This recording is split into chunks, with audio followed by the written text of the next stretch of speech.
जी, दीपक थारोल, नसरुल्लागंज में बड़नगर गांव से हूँ सर। जी। खाते गांव का व्यापारी था ये, पवन खोजा ट्रेडर्स से खरीदी करता था ये।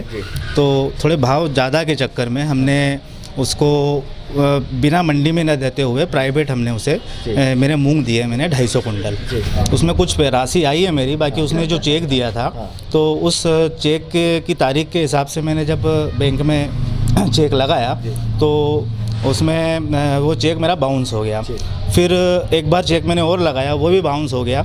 बाद में फिर धीरे पता लगा कि उस व्यापारी ने और भी किसान भाइयों के फसल खरीदी है और वो मंडी में ना खरीदते हुए प्राइवेट खरीदी है और वो पैसे नहीं दे पा रहा है। तो मुझे जानकारी मिली तो मैं आज खाते गाँव में आया हूँ और मेरी तैयारी है कि मैं किसान भाइयों के माध्यम से भी और एसडीएम साहब को जो इन्होंने आवेदन दे रहे हैं उसमें मैं भी शामिल हूँ और प्राइवेट भी मैं बैंक वकील के माध्यम से केस। कृषि जो नए कृषि कानून को लेकर जो मामले सामने खाते गाँव तहसील जिला देवास में आए हैं, इसमें कम से कम एक व्यापारी द्वारा 4 से 5 करोड़ का चूना लगाया किसानों को। इस कृषि अध्यादेश के इसमें जो मंडियों से बाहर तुला बाहर बिका, उसको लेकर आज 4 से 5 करोड़ रुपए में किसान मारा फिर रहा है। उसकी कोई सुनने वाला नहीं है, ना तो कोई अधिकारी सुन रहा है, ना मंडी।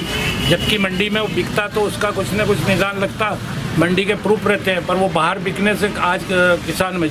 खाते गांव में बहुत सारे किसानों का लगभग करोड़ों रुपए का अनाज एक व्यापारी के द्वारा खरीदा गया था और अभी तक उन किसानों को उसका भुगतान उसने नहीं किया है।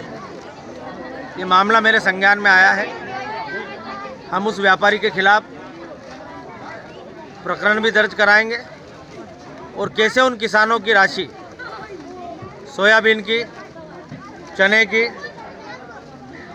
उन किसानों को वापस मिल सकती है, इसके लिए जो भी कानूनी प्रावधान होंगे उसके अनुरूप कार्रवाई करा के उन किसानों की पाई उस व्यापारी से दिलवाने का काम करेंगे।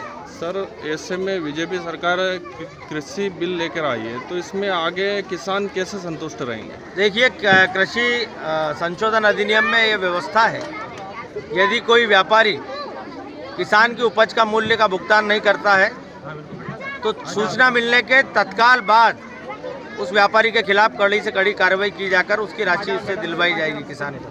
मध्य प्रदेश में ऐसा मामला प्रकाश में आने के बाद कार्रवाइयाँ भी हुई है।